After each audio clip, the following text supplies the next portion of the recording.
12-21 వచనాలు చూసినట్లయితే, నేను తండ్రి వద్దకు వెళ్ళుచున్నాను కనుక నేను చేయు క్రియలు నా యందు విశ్వాసం ఉంచువాడు చేయను, వాటికంటే మరి గొప్పయో అతడు చేయనని మీతో నిశ్చయంగా చెప్తున్నాను. మీరు నా నామమున దేనిని అడుగుదురో తండ్రి కుమారుని యందు మహిమపరచబట్టుకే వారిని చేతును. నా నామమున మీరు నన్నేమి అడిగినను నేను చేతును. మీరు నన్ను ప్రేమించినడల నా ఆజ్ఞలు గైకొందురు. నేను తండ్రిని వేడుకొందును, మీ వద్ద ఎల్లప్పుడూ ఉండుటకై ఆయన వేరొక ఆదరణకర్తను అనగా సత్య స్వరూపియగు ఆత్మను మీకు అనుగ్రహించును. లోకము ఆయనను చూడదు, ఆయనను ఎరుగదు గనుక ఆయనను పొందనేరదు. మీరు ఆయనను ఎరుగుదురు, ఆయన మీతో కూడా నివసించును, మీలో ఉండును. మిమ్మను అనాథులుగా విడువను, మీ వద్దకు వత్తును. కొంతకాలమైన తరువాత లోకము నన్ను మరి ఎన్నడూ చూడదు, అయితే మీరు నన్ను చూతురు. నేను జీవించుచున్నాను గనుక మీరును జీవితురు. నేను నా తండ్రి యందును మీరు నా యందును నేను మీ యందును ఉన్నామని మీరు ఎరుగుదు. నా ఆజ్ఞలను అంగీకరించి వాటిని గైకొని వాడే నన్ను ప్రేమించువాడు. నన్ను ప్రేమించువాడు నా తండ్రి వల్ల ప్రేమింపబడును. నేనును వారిని ప్రేమించి వానికి నన్ను కనుపరుచుకుందునని మరి ఎంతో ఆదరణ వాక్కులు మన శిష్యులకు అక్కడ తెలియజేస్తున్నట్లుగా మనం చూస్తున్నాం. ఎందుకంటే మరి మనం పాత నిబంధనలో చూసినట్లయితే యెహోవా దేవుడు మరి తను ప్రేమించిన జనాంగాన్ని ఎట్లాగా తీసుకుని వచ్చారో మరి అక్కడి నుంచి మనం చూస్తూ ఉంటే అక్కడ పాపముల కొరకు వారు ఏం చేశారంటే వాటి ప్రాయశ్చిత్త నిమిత్తం బలులు అర్పించేవాళ్ళు. ఆ బలులు అర్పించినప్పుడు వాళ్ళకి పాప ప్రాయశ్చిత్తం జరుగుతుంది. అదేవిధంగా మరి ఆయన దానితో వారు మారు మనసు లేదు, వాళ్ళ క్రియల్లో ఎటువంటి మార్పు లేదు. తన ప్రియ కుమారుడైన ఏకైక దేవుడు మన కొరకు లోకానికి పంపించున్నారు. ఆయన చిత్త ప్రకారము, ఆయన సంకల్ప ప్రకారము ఆయన దీనుడిగా ఈ లోకానికి వచ్చి బాలుడిగా వచ్చి మరి ఆయన ఉన్న 30 సంవత్సరములు మరి వారి తల్లిదండ్రులతో ఉన్నట్టు మనం చూస్తున్నాం. 30 నుంచి మరి 3.5 సంవత్సరములు ఆయన ఏ విధంగా మరి అక్కడ ఉన్న వ్యక్తులకు ఎలా దగ్గరయ్యారో మరి ఏ విధంగా శిష్యులు ఏర్పరచుకున్నారో ఆ విధంగా మీరు మాట్లాడుతున్న వ్యక్తి మీ కాల్ ని హోల్డ్ లో ఉంచారు. పార్టీ భాగాల్లో మనం తెలియజేస్తూ ఉంది. అయితే 12 మంది శిష్యులను ఆయన ఏర్పరచుకున్న తర్వాత వారితో పాటు ఎన్నో ప్రాంతాలు తిరిగి ఉన్నారు. ఆయన ఎన్నో స్వస్థత చేసి ఉన్నారు, ఎన్నో ఆశ్చర్యకాలు చేశారు. చనిపోయిన వారిని లేవనెత్తి ఉన్నారు, మరి నడవలేని వారిని ముట్టి స్వస్థత దయచేశారు. మరి ఎంతోమంది అనారోగ్యంగా ఉన్నప్పుడు గుడ్డి వారిని ముట్టి ఆయన చూపు దయచేశారు. మరి ఇన్ని అద్భుత కార్యం చేసిన దేవుని వెంట ఉన్న శిష్యులు ఆయన మరణం గురించి చెబుతున్నప్పుడు వారికి చాలా మందికి అర్థం కాలేదు. ప్రభు ఎందుకు ఇట్లా మాట్లాడుతున్నారని వారు చాలాసార్లు ప్రశ్న వేసుకున్నారు. ఇప్పుడు మన పాఠ్యభాగంలో చూసినట్లయితే ఆయన ఏం చెప్తున్నారంటే 15-16లో మీరు నన్ను ప్రేమించిన ఎడల నా ఆజ్ఞలు గైకొందును, నేను తండ్రిని వేడుకొందును, మీ వద్ద ఎల్లప్పుడూ ఉండుటకు ఆయన వేరొక ఆదరణకర్తను అనగా సత్య స్వరూపి యొక్క ఆత్మను మీకు అనుగ్రహించునని తెలియజేస్తున్నారు. అంటే ఇక్కడ ప్రభు వెళ్ళిపోతారు, అంటే ఆయన మరణం పొందుతారు, శ్రమలు పొందుతున్నారని వాళ్ళు చూస్తున్నారు. మరి ఆయన వెళ్ళిపోయినప్పుడు నిజంగా ప్రభు అటువంటి ఒక అష్యూరెన్స్ వాళ్ళకి ఇవ్వనట్లయితే అక్కడితో ఆగిపోయేది. మరి సమస్త లోకము కూడా ప్రభుని తెలుసుకునేవారు కాదు, ఆయన్ని వెంబడించేవారు కాదు. అక్కడ అందుకే ఎంత గ్రేట్ అష్యూరెన్స్ ప్రభు ఇస్తున్నారంటే మీ వద్ద ఉండుటకు ఎల్లప్పుడూ ఉండుటకు ఒక ఆదరణకర్తను మీకు దయచేస్తానని ఆయన అంటున్నారు. అంతేకాదు మరి అలా ఉండాలంటే ఆయనకు దగ్గరగా ఉండాలంటే మనం ఏం చేయాలి? నా ఆజ్ఞలు అనుసరించి అంగీకరించి వాటిని గైకొని వాడే నన్ను ప్రేమించేవాడు. అంటే ఆయన ప్రేమించాలి. ఆయన ప్రేమించాలంటే ఆయన ఆజ్ఞలు మనం గైకొనాలి, మరి అనుసరించాలి, వాటిని గైకొనాలి. అట్లాంటప్పుడే మనం దేవునికి దగ్గరగా అవుతాం. అట్లాంటప్పుడు మరి ఆయన ఇచ్చే ఆదరణకర్త మన వెంట ఉండి మనం నడిపిస్తాడు కనుక ఖచ్చితంగా ఆయనతో మనం ఉండవలసిన వారమై ఉన్నాం. ఇక్కడ మరి ఈ వాక్యం తెలియజేసినప్పుడు అసలు ఈ ఆదరణకర్త ఏ విధంగా ఉంటుంది వారికైతే తెలియదు కదా, అది ఎట్లా ఎక్స్పీరియన్స్ చేశారు అని ఒకసారి మనం ధ్యానిద్దాం. ఆయన నామమును ప్రార్థించుట ఎంతో గొప్ప ఆధిక్యత. ప్రభు తెలియజేస్తున్నారు కదా, ఆయన వాక్యము ధ్యానించాలని. అంటే అది ఆయన ధ్యానించాలంటే ఆయన్ను అనుసరించాలి, ఆయన్ని వెంబడించాలి, ఆయన తెలుసుకొనాలి. అట్లాంటప్పుడు అతి గొప్ప ఆధిక్యత, ఆ వరం దేవుడు మనకి ఇస్తాడు ఆయన ప్రార్థించినప్పుడు. అందుకే 13వ వచనం ఏం చెప్తుందంటే, మీరు నా నామమున దేని అడుగుదురో తండ్రి కుమారుని యందు మహిమపరచబట్టిగా దాని చేతులు. అంటే what ever you ask in the name of Jesus, ఆయన మనకి ఇస్తారని అక్కడ మంచి అష్యూరెన్స్ ఇస్తున్నారు. అంటే ఇక్కడ యోహాను సువార్త 14:13 చెప్తుంది, ఆయన నామంలో ఏది అడిగినా, అంటే అది మనకి కష్టం అవ్వచ్చు కానీ దేవునికి సమస్తము సాధ్యమే. అది స్వస్థత అవ్వనివ్వండి, మరి ఫ్యామిలీ వైజ్ కావనండి, తర్వాత మరి ఆయనతో స్పిరిచువల్ రిలేషన్షిప్ కావనండి, ఏదైనా కూడా ప్రభు నామములో మనం అడిగినప్పుడు ఖచ్చితంగా ఆయన మనకు దయచేస్తారని ఒక గొప్ప ఒక అష్యూరెన్స్ ఆయన మనకి ఇస్తున్నారు.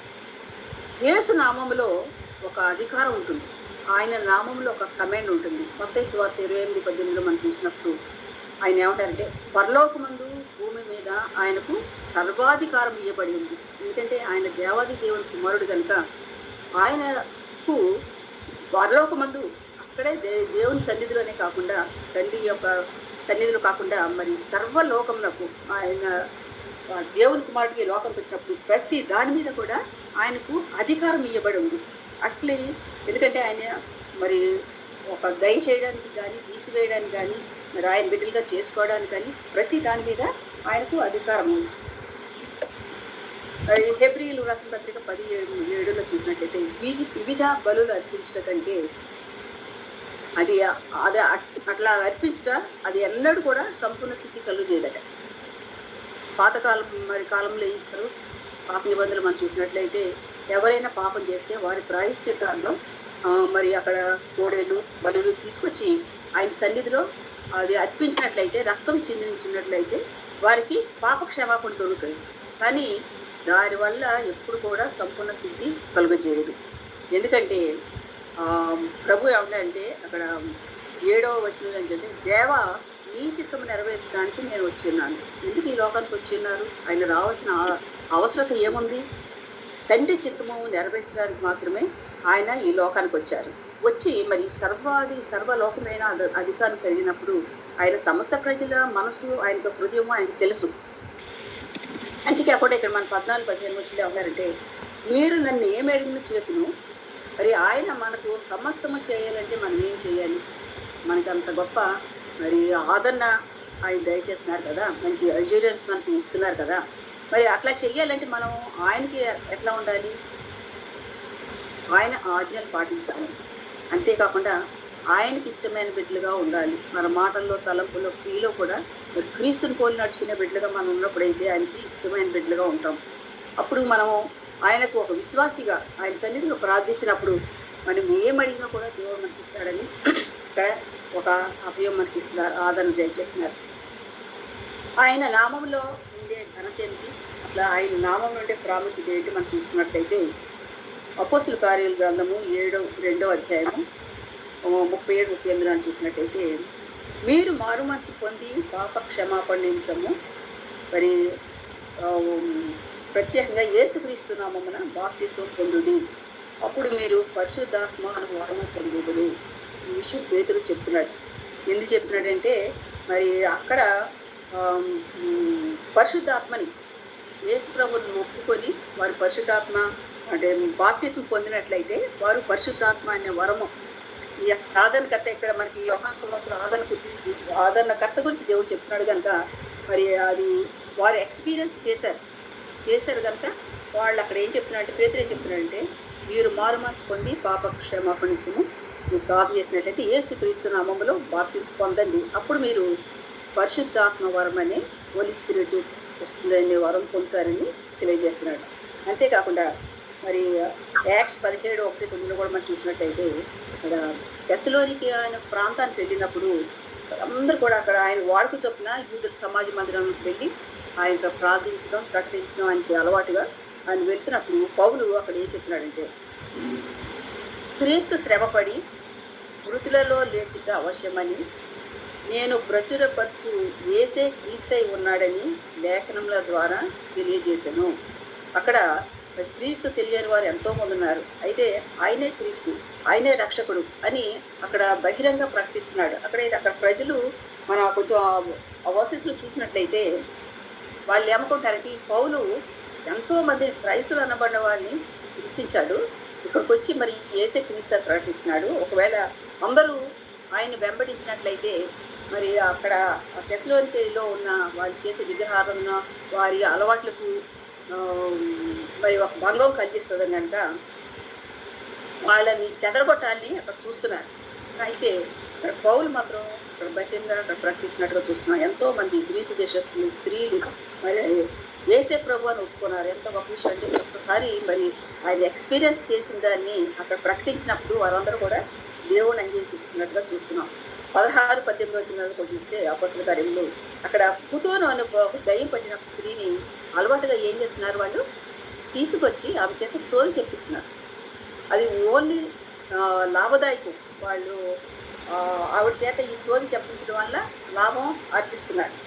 అయితే అక్కడికి వెళ్ళినప్పుడు అక్కడ పౌలు ఏం చేస్తాడంటే యేసు క్రీస్తు నామం ఆజ్ఞాపించినప్పుడు ఆమె వదిలిపోమ్మని చెప్పగానే ఆ పుతోను అనే దయ్యము ఆ స్త్రీని వదిలిపెట్టి వెళ్ళిపోయింది. అంటే మనకి ఎంత పరిశుద్ధాత్మ వరం కలిగి ఉన్నాడు, ఎంత శక్తి కలిగి ఉన్నాడు.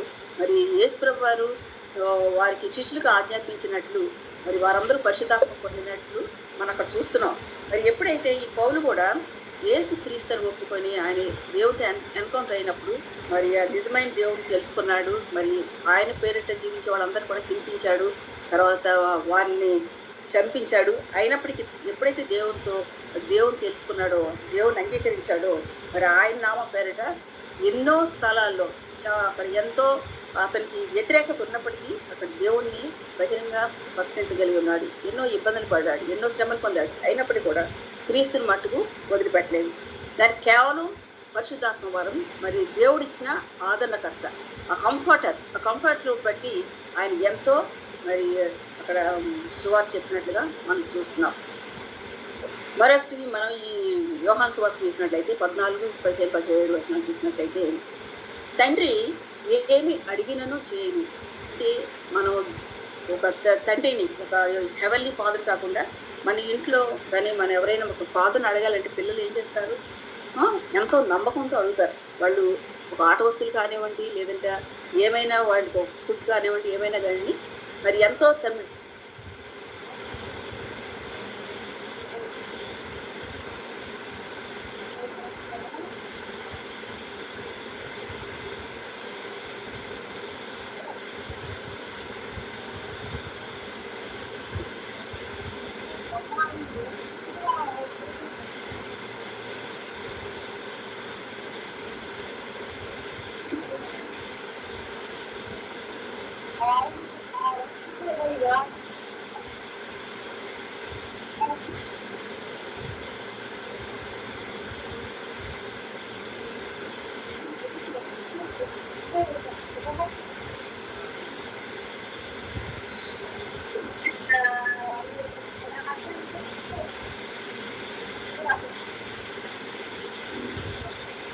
ప్పుడు వారు దాని గురించి ఆలోచిస్తున్నారు. ఒకవేళ ప్రభు వెళ్ళిపోతే మా పరిస్థితి ఏంటి అని కూడా వాళ్ళు ఆలోచించవచ్చు.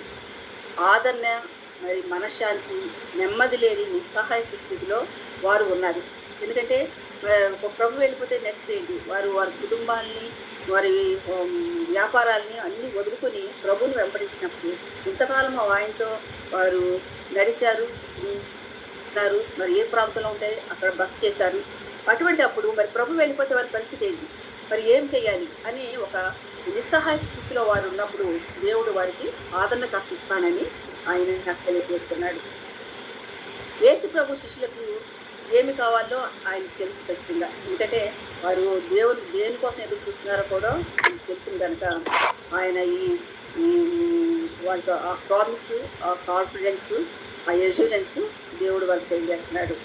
ఇప్పుడు ఇది ఎట్లా ఉంటుందంటే మనకు పొలిటీషియన్స్ ఇచ్చే వాగ్దానాల్లో కాదు, వారు చెప్తారు కానీ చెయ్యరు. కానీ దేవాది దేవుడు మనకిచ్చే వాగ్దానం తప్పనిసరిగా మనం ఏ కూడా అది నెరవేర్చే దేవుడు. ఎందుకంటే మనం ఆయనతో మంచి రిలేషన్షిప్ కలిగి ఉన్నప్పుడు, మన ప్రార్థనలో విశ్వాసంలో ముందుకెళ్తున్నప్పుడు మన అవసరతలు, మన హృదయ రహస్యాలు ఎరిగిన దేవుడు సరిగా మనకి ఏం కావాలో తెలిసిన కనుక ఖచ్చితంగా ఇస్తాడు.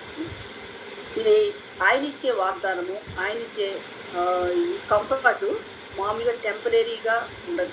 ఇప్పుడు దాకా టెంపరీ రిలీఫ్ కోసమో లేదంటే ఒక సమాధానం ఉండదు. అది ఎప్పుడు కూడా మనం పొందుకునే వారంగా ఉండడానికి దేవుడు వాగ్దానం చేస్తాడు.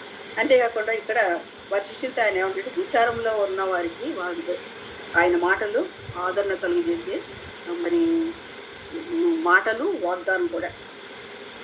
పరిశుద్ధాత్మ దేవుడు నిత్యము ఏకరీతిగా ఉండేవాడు. ఆయన సర్వశక్తిమంతుడు, సర్వంతర్యామి, సత్యస్వరూపియగా ఆత్మ. మనం యోహాను సువార్త 14:17 చూసినట్లయితే సత్యస్వరూపియగా ఆత్మని తెలియజేస్తున్నారు. ఎల్లప్పుడూ మరి మీతో ఉండడానికి ఆదరణకర్తను, సత్యస్వరూపియగా ఆత్మను మీకు అనుగ్రహిస్తానంటున్నాడు. మరి అంత గొప్ప వాగ్దానం ఎవరు దయచేయగలరు? ఈ లోకంలో ఎవరు కూడా మనకు దయచేయలేరు. ఎందుకంటే మనం క్రీస్తు బిడ్డలుగా జీవిస్తున్నప్పుడు, ఆయన విశ్వాసం మనం ఎదుగుతున్నప్పుడు మన సర్వ సమస్తం కూడా మనకి ఏది అవసరమో ఆయనకి చాలా తెలుసు. అట్లాంటప్పుడు ఆ శిష్యులు కూడా అటువంటి వాగ్దానమే ఆయన ఇస్తున్నాడు. ఎందుకంటే ఆయన సర్వంతర్యామి, సర్వశక్తిమంతుడు. మరి సత్యస్వరూపి ఆత్మని ఇది దయచేస్తానని ఆయన చేస్తున్నాడు. ఎందుకంటే పరిశుద్ధాత్మ నిత్యము ఏకరీతిగా ఉంటుంది. మరి అటువంటి గొప్ప ఆదరణ దేవుడు మనకి ఇస్తున్నాడు. మరి ఈ లోకంలో జీవించేటప్పుడు మనం వేటి కోసమో చూస్తూ ఉంటాము. కానీ దేవునితో రిలేషన్షిప్ అన్నది చాలా ఇంపార్టెంట్. అట్లా ఉండాలంటే మనం ఆయన ఆజ్ఞలన్నీ పాటించాలి, ఆయనకి ఇష్టమైన బిడ్డలుగా ఉండాలి. దాని ప్రతి విషయంలో కూడా ఆయనకు మాదిరిగా ఉండే బిడ్డలు అయితే ఇప్పుడు కూడా మనం వదలడు, ఎడబాయడు. అట్టి మరి ఆదరణకర్త మనకు సహాయం చేస్తాడు, మనతో ఉంటాడు. ముఖ్యంగా తెలిసి చేసిన తెలియక చేసిన మన పనులన్నిటి కూడా మనమే మరి బాధ్యమే. కాబట్టి ఆయనకి ఇష్టమైన బిడ్డలుగా ఉండాలి. మరి యోహాను సువార్త 14:26-27 చూద్దాము. చూసినట్లయితే, నేను మీ యొద్ద ఉండగానే ఈ మాటలు మీతో చెప్పి తిని, ఆదరణకర్త అనగా తండ్రి నా నామం నా పంపబో పరిశుద్ధాత్మ సమస్తమును మీకు బోధించి నేను మీతో చెప్పిన సంగతులన్నింటినీ మీకు జ్ఞాపకము చేయను. శాంతి మీకు అనుగ్రహించి వెళుతున్నాను, నా శాంతినే మీకు అనుగ్రహించుతున్నాను. లోకం ఇచ్చినట్లుగా నేను మీకు అనుగ్రహించలేదు. మీ హృదయమును కలవరపడనీయకుడి, వెలుగనీయకుడి అంటున్నాడు. ఎంత గొప్ప కంఫర్ట్ దేవుడు దయచేస్తున్నాడండి. మనం ఇప్పుడు చూస్తూ ఉంటే చాలామంది స్త్రీలకు తెలుసు, మనం ఒక లోషన్ వాడుతూ ఉంటాం బట్టలు వాష్ చేసేటప్పుడు. అది కంఫర్ట్ అంటే ఎంత మంచి పేరు ఇచ్చుకున్నారో వాళ్ళు ఆ కంపెనీకి. అయితే ఇది అటువంటి టెంపరీ కంఫర్ట్ కాదు. అయితే దేవుడు ఇచ్చే ఆదరణకర్త ఏంటంటే ఆయన ఎప్పటికీ కూడా మరి అది మనల్ని విడవదు, ఎడబాయదు. అంతేకాకుండా కలవరపడనీయదట, వెరవనీయదట. ఆయన మనకు శాంతిని అనుగ్రహించి వెళ్తున్నాడు. ఆ శాంతి మనందరం కలిగి ఉండడానికి దేవుడు ఇష్టపడుతున్నాడు. ఆదరణకర్త మనలో ఉన్నట్లయితే మనం చేసే ప్రతిదీ కూడా మన తప్పు ఒప్పో మరి దేవునికి ఇష్టంగా మనం చేస్తున్నామో ప్రతిదీ కూడా మనకు తెలియజేస్తాడు. అంతేకాకుండా దేవుని బిడ్డగా ఉండటానికి మన కష్టం వచ్చిన నష్టం వచ్చిన ప్రతి విషయంలో మనకు ఆయన ఒక ఆదరణకర్తే మనల్ని నడిపిస్తూ ఉంటాడు. అంతేకాకుండా దేవుడు ఇచ్చిన వాగ్దానాన్ని ఆయనకి ఇష్టమైన బిడ్డగా ఉంటున్నామా, మరి లేదంటే ఆయనకి ఇష్టం లేకుండా ఇష్టం లేని పనులు మనం చేస్తున్నామా, ఆయనకి మరి కష్టపరిచే మరి పనులు లేదంటే ఆయన నామాన్ని ఘనహీనపరిచే మన పనులు చేస్తున్నామా, దేవుడు మనకి తెలియజేస్తున్నాడు. ఆయన మనకు ఆదరణకర్త ఇచ్చినప్పుడు మరి ఆదరణకర్త మనతో ఉన్నప్పుడు మనకు ఆయనకి ఇష్టమైన బిడ్డగా ఉండాలని చెప్తున్నాడు. అంతేకాకుండా మీరు ఒకరినొకరు ప్రేమించుకోవాలని ఈ సంగతి మీకు ఆచరిస్తున్నాను. మరి ఈ లోకంలో ఉన్నప్పుడు మరి ప్రేమ కలిగి ఉండాలి, ఒకరినొకరు మరి ద్వేషించుకోకూడదు. దేవుడు ఏ మాదిరిగా అయితే ఇక్కడ మనకు చూపించాడో అటువంటి క్రీస్తు ప్రేమను మనం కూడా కలిగి ఉండాలన్నాడు. మరి అటువంటి ఆదరణకర్తను కలిగిన మనము ఇప్పుడు కూడా ఆయనకి ఇష్టమైన బిడ్డలుగా ఉండాలి. అంతేకాకుండా అపోస్తల కార్యములు 1:8 చూసినట్లయితే ఆత్మతోనే మన ఇంకోటి ఏంటంటే ఆయన మన పక్షంగా విజ్ఞాపన చేస్తున్నాడు. ఎందుకు? ఈ ఆదరణకర్త ఏం చేస్తాడు?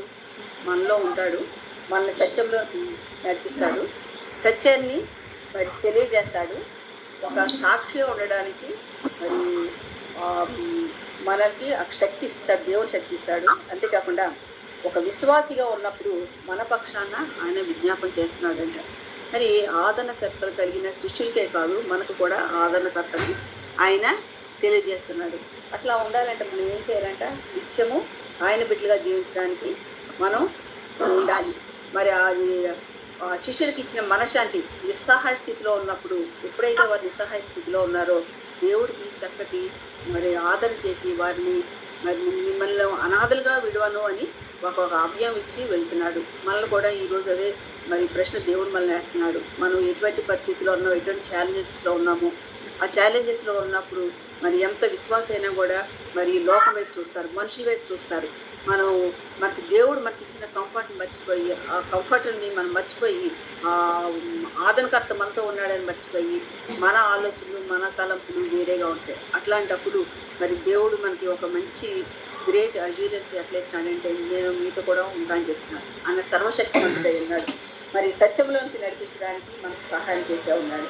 మరి ఆయనకి ఒక మంచి సాక్షిగా ఉండడానికి ఆయనకి మనకు శక్తి ఇస్తున్నాడు. ఆ శక్తి ఇచ్చినప్పుడు మనం ఇట్లాంటి చక్కగా గ్రూప్ కాల్స్ ద్వారా, తర్వాత ఎక్కడైనా మనం చిన్న కూడుకుల ద్వారా మనం కలుసుకున్నప్పుడు మరి దేవుని యొక్క శక్తిని, దేవుని యొక్క ప్రేమను మనం పంచుకొని మరి ఆయనకి ఇష్టమైన బిడ్డలుగా ఉండడానికి ఆయన ఎంతో మంది ఇష్టపడుతున్నాడు. అంతేకాకుండా ఒక విశ్వాసి పక్షాన మరి ప్రార్థన విజ్ఞాపన చేస్తున్నాడంటే రోమీలు 8:26-27 చూద్దాము.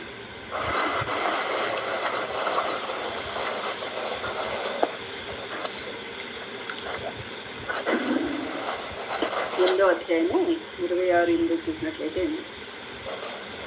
అటువలే ఆత్మయు మన బలహీనతను చూసి సహాయం చేయుచున్నాడు. ఏలయనగా మనం యుక్తముగా ఎలాగూ ప్రార్థన చేయవలనో మనకు తెలియదు, కానీ ఉచ్చరింప శక్యం కాని మూలుగులతో ఆ ఆత్మ తానే మన పక్షంగా విజ్ఞాపన చేయుచున్నాడు. మరియు హృదయములను పరిశోధించువాడు ఆత్మ యొక్క మనసు ఏదో ఎరుగుంది. ఏలయనగా ఆయన దేవుని చిత్త ప్రకారము పరిశుద్ధుల కొరకు విజ్ఞాపన చేయుచున్నాడు. అంటే మరి పరిశుద్ధుల కొరకు, విశ్వాసుల కొరకు ఆయన విజ్ఞాపన చేస్తున్నాడు. మరి దేవుని కొత్తగా అంగీకరించిన వారు మాకు ప్రార్థన చేయడం రాదు, మరి ఎట్లాగా ప్రభుతో మాట్లాడాలి ఎలాగా అని చాలామంది అడుగుతూ ఉంటారు. అయితే ఎప్పుడైతే మనకి ఆ పరిశుద్ధాత్మ దేవుడు మనలో ఉన్నాడో, దేవుడు మనకి ఇచ్చిన ఆదరణకర్తను బట్టి ఆ ఆత్మ తానే మన పక్షంగా విజ్ఞాపన చేస్తున్నాడంట. మరి ఏ విధంగా ఉండాలో, దేవుని ఎలా స్తుతించాలో, మరి ఎలా విజ్ఞాపన చేయాలో మనకి తెలియజేస్తున్నాడు. అంతేకాకుండా మరి దేవుని చిత్త ప్రకారము పరిశుద్ధుల కొరకు విజ్ఞాపన చేస్తున్నాడు. మరి అటువంటి విజ్ఞాపన చేసినప్పుడు మరి దేవుడికి ఇష్టమైన విజ్ఞాపనలు ఆయన అంగీకరిస్తాడు కనుక మరి ఆయనే మనకి నేర్పిస్తున్నాడు ఎలా ప్రార్థన చేయాలి, ఎట్లా విజ్ఞాపన చేయాలి, తర్వాత ఏ విధంగా ఆయన దగ్గరగా ఉండాలన్నది ఆయన మనకు తెలియజేస్తున్నాడు. మరి ఈరోజు మనం వాక్యంలో మనం చూసినట్లయితే ఆదరణకర్త అయిన దేవుడు మనకు ఉన్నప్పుడు ఆయన ప్రతి విషయంలో మనల్ని కంఫర్ట్ చేస్తూ ఆయనకి దగ్గరగా ఉండడానికి ఇష్టపడుతున్నాడు. అంతేకాకుండా ఇది ఆయన నామంలో ఒక ఘనత ఉందట, ఆయన నామంలో ఒక ప్రాముఖ్యత ఉందట.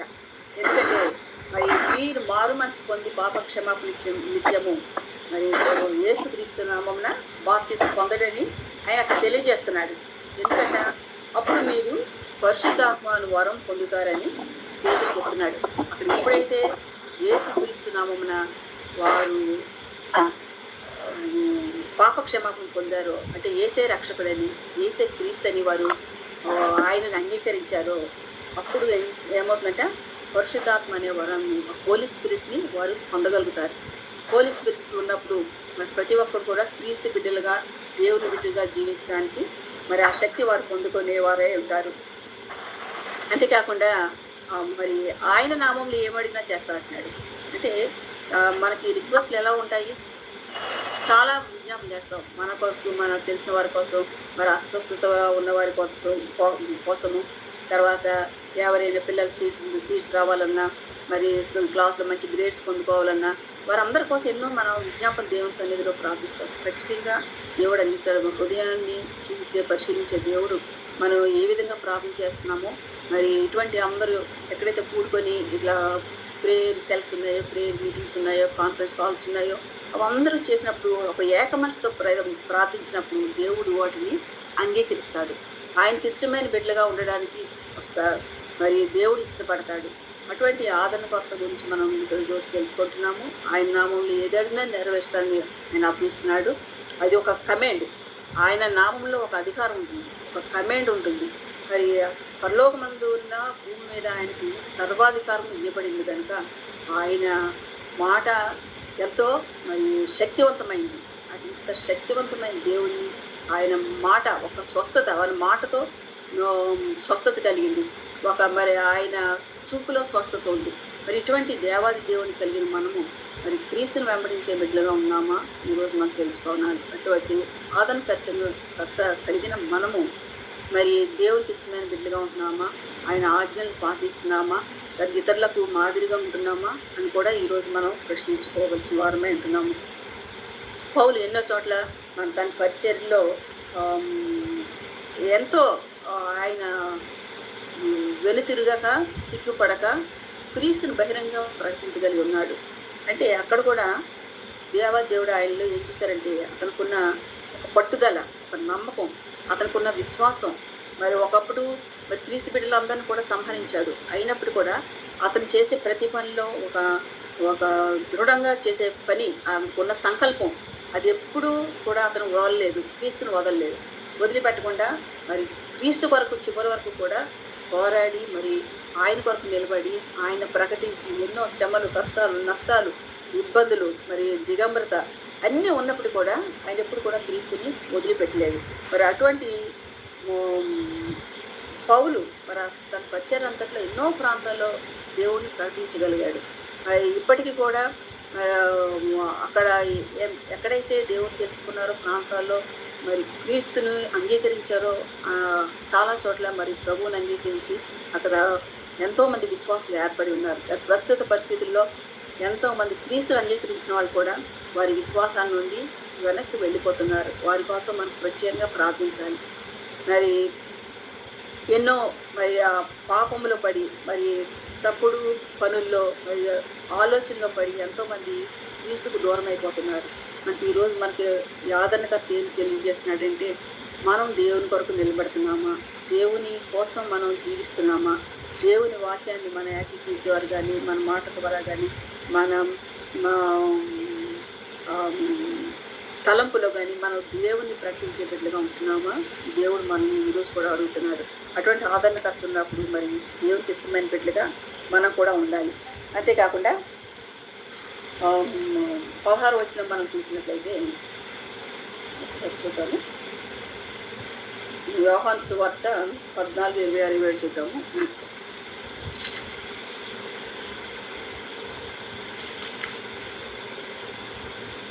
అంతేకాకుండా ఆయన సంగతులన్నిటినీ మీకు జ్ఞాపకం చేసి శాంతిని మీకు అనుగ్రహించి వెళ్తున్నా అన్నాడు. ఆయన ఒక శాంతి అంటే ఒక ఉత్తరవాది, ఒక మనకి ఎప్పుడైతే కంఫర్ట్ దయచేశారో ఒక శాంతిని, అంటే శాంతంగా ఉండడం అంటే మరి అలజడితో కాకుండా, కలవరంతో కాకుండా ఒక శాంతిని దయచేస్తానని అక్కడ తెలియజేస్తున్నాడు. మరి అటువంటి శాంతి మనం కూడా కలిగి ఉన్నామా లేదా ఈరోజు మనం గ్రహించవలసిన వారు మనం ఉన్నాం. ప్రభు మనకు అంత అభయం ఇచ్చినప్పుడు, అంత ఎడ్యూరెన్స్ ఇచ్చినప్పుడు, ఒక మనకి చక్కటి వాగ్దానం ఇచ్చినప్పుడు అటువంటి శాంతి మనం కూడా కలిగి ఉన్నామా? ఎన్నో సార్లు మనకు జరిగిన సిచ్యుయేషన్స్ బట్టి మనం ప్రార్థనకు మరి విశ్వాసానికి దూరంగా వెళ్ళిపోతున్నాం. అట్లా ఉండొద్దని దేవుడు మనకు తెలియజేస్తున్నాడు. ఎప్పుడైతే మనం క్రీస్తు బిడ్డలుగా జీవిస్తున్నామో, విశ్వాసులుగా జీవిస్తున్నామో, క్రీస్తుని కలిగి జీవిస్తున్నామో, ప్రతి విషయంలో ఆయనకి దగ్గరగా వచ్చి ప్రార్థించినప్పుడు మనకి ఆదరణకర్త మరి అన్ని విషయాల్లో మనకు తోడుగా నడిపిస్తాడు. ఇక్కడ ఇచ్చిన శాంతి మనందరూ కూడా ఆ పీస్ అందరికీ ఉండాలని మరి దేవుడు ఇష్టపడుతున్నాడు. మరి క్రీస్తు నామంలో బాప్తీసు పొందినప్పుడు పరిశుద్ధాత్మ అనే వరం పొందుతారని కూడా ఇక్కడ పేరు చెప్పినట్లు మనం కూడా ఆ హోలీ స్పిరిట్ పొందుకునే వారమై ఉండాలి. అంతేకాకుండా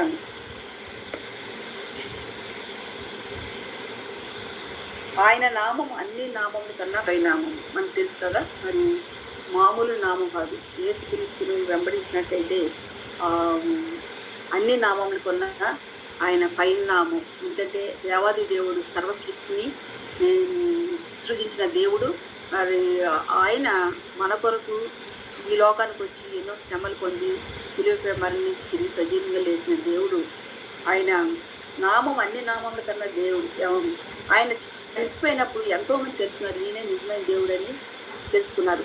మరి చాలామంది ఆయన స్వస్థత చేసినప్పుడు, అద్భుత కార్యాలు చేసినప్పుడు అయితే చూశారు, కానీ ఆయన దేవాది దేవుడు, దేవుని కుమారుడని వారు గ్రహించలేదు. కానీ ఎప్పుడైతే మరి ప్రభు మన కొరకు మరణించి శిలువలో మరణించారో అప్పుడు చాలామంది తెలుసుకున్నారు. అక్కడ జరిగిన గర్భాలయకు తెర నడిమి చిరిగింది, ఎంతోమంది మృతుల్లోంచి లేచారు, అక్కడ భూమి కంపించింది. ఇవన్నీ చూసినప్పుడు ఈ నిజంగా దేవుడని వారు తెలుసుకున్నారు. ఎందుకంటే ఆయన నామం అన్నిటికన్నా పైనామం కలిగింది. అంతేకాకుండా ఆయన నామంలో ప్రత్యేకత ఏంటంటే ఎంతోమందికి స్వస్థత ఇచ్చింది, ఎంతోమందికి దయ్యములకు విడుదల కలుగజేసింది. మరి అంతేకాకుండా క్రీస్తే దేవుడని తెలియజేసింది ఆయన నామంలో ఉన్న ప్రత్యేకత. మరి పాపక్షమాపణ ఆయన నామంలోనే పాపక్షమాపణ దొరుకుతుంది. మనకి రిపెంటెన్స్ అన్నది దేవుళ్ళ దొరుకుతుంది. మనుషుల వల్ల కానీ, వాగ్దానం వల్ల కానీ, ఎవరో చెప్పడం వల్ల మనకు పాపక్షమాపణ దొరకదు. దేవునిలో మనం జీవించినట్లయితే, దేవుని కృపలో మనం ఎదిగినట్లయితే మనకు ఆయన చెంత పాపక్షమాపణ. మనుషులు క్షమిస్తారని చెప్తారు, కానీ నిజంగా హృదయపూర్వకంగా మనుషులు క్షమించలేరు. కానీ ఆయన నామంలో క్షమాపణ ఉంది, ఆయన నామంలో స్వస్థత ఉంది, ఆయన నామంలో విడుదల ఉంది, మరి ఆయన నామంలో ఆదరణ ఉంది. మరి ఇటువంటి గొప్ప సత్యాలు, గొప్ప వాగ్దానాలు ఇచ్చే కంఫర్టర్, మరి అటువంటి దేవుడు మనకి ఆదరణకర్తన ఇస్తా అని చెప్పినప్పుడు మరి దేవాది దేవుడిని ఖచ్చితంగా ఆయన్ని వెంబడించాలి, ఆయనలో మనం జీవించి ఉండాలి. ఎందుకంటే ఇవన్నీ చూసినప్పుడు ఆయన ఆజ్ఞలను అనుసరించాలట. మనం ఆయన ఆజ్ఞలను అంగీకరించాలి, ఆయన ఆజ్ఞలను గైకొనాలి. ఇవన్నీ మనకు కలిగి ఉన్నప్పుడు దానికి అర్థమేంటి? ఆయన దేవుణ్ణి మనం ప్రేమించే వారమై ఉంటున్నాం. ఇవన్నీ అంటే దేవుడిని ఎప్పుడైతే మనం ప్రేమిస్తున్నామో ఇవన్నీ కూడా మనం కలిగి ఉంటాం. ఓన్లీ ఆజ్ఞలు పాటించడమే కాదు, అంగీకరించడమే కాదు, గైకొనడమే కాదు, ఇవన్నీ కలిగి ఉన్నప్పుడు నిజంగా దేవుడిని మనము ప్రేమించే వారమై ఉంటున్నాము. అప్పుడు దేవుడు మనకి ఏం తెలియజేస్తున్నాడంటే, నన్ను ప్రేమించేవాడు నా తండ్రి వల్ల ప్రేమించేవాడు. ఎప్పుడైతే యేసు ప్రభువుని మనం ఒప్పుకొని ఆయన్ని మనం ప్రేమిస్తామో, ఆయనకి దగ్గరగా ఉంటామో, ఆయన్ని ప్రేమించడం వల్ల ఆయన తండ్రి మనల్ని ప్రేమిస్తాడు. అంటే మనకు కూడా తండ్రి, దేవాది దేవుడు, హెవెన్లీ ఫాదర్ నా తండ్రి వల్ల ప్రేమించబడినని తెలియజేస్తున్నాడు. నేనును వానిని ప్రేమించి వారికి నన్ను కనుపరుచుకుంటునని వారితో చెప్పాను. అంటే మరి ఎప్పుడైతే క్రీస్తుని అంగీకరించి దేవాది దేవుడిని ప్రేమిస్తారో అప్పుడు యేసు ప్రభు కూడా మనందరినీ ప్రేమిస్తానని ఇక్కడ ఒక మంచి ఎడ్యూరెన్స్ ఇస్తున్నాడు.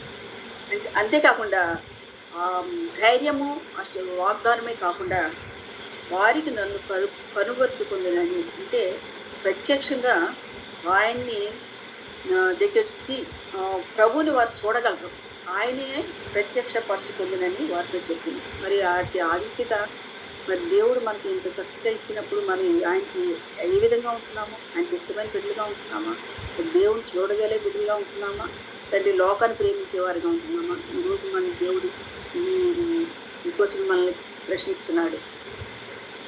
ఎప్పుడైతే మనం దేవుని కలిగి ఉంటామో, దేవుని ఆజ్ఞను ప్రార్థిస్తామో, ఆదరణకర్తలు కలిగి ఉంటామో, ఆయనకి ఇష్టమైన బిడ్డలుగా ఉంటాము. ఎందుకంటే ఆయన మన పక్షాన విజ్ఞాపన చేస్తున్నాడు, మన కొరకు ప్రార్థిస్తున్నాడు. మరి మనమందరం కూడా ఆయన రాజ్యంలో ఉండడానికి ఇష్టపడుతున్నాడు. అంతేకాకుండా ఏ ఒక్కరు నశించుకోవడం ఆయనకి ఇష్టం లేదు.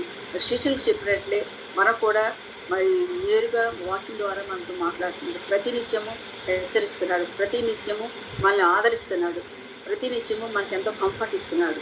ఈ వాక్యంలో ఎదుగుతూ మరి చదువుతూ ఎదుగుతున్న మనము ఆయనకి ఇష్టమైన బిడ్డలుగా ఉండాలంటే ఆయన వాక్యాన్ని అంగీకరించాలి, మరి వాక్యాన్ని గైకొనాలి, ఆయన్ని ప్రేమించగలిగి ఉండాలి.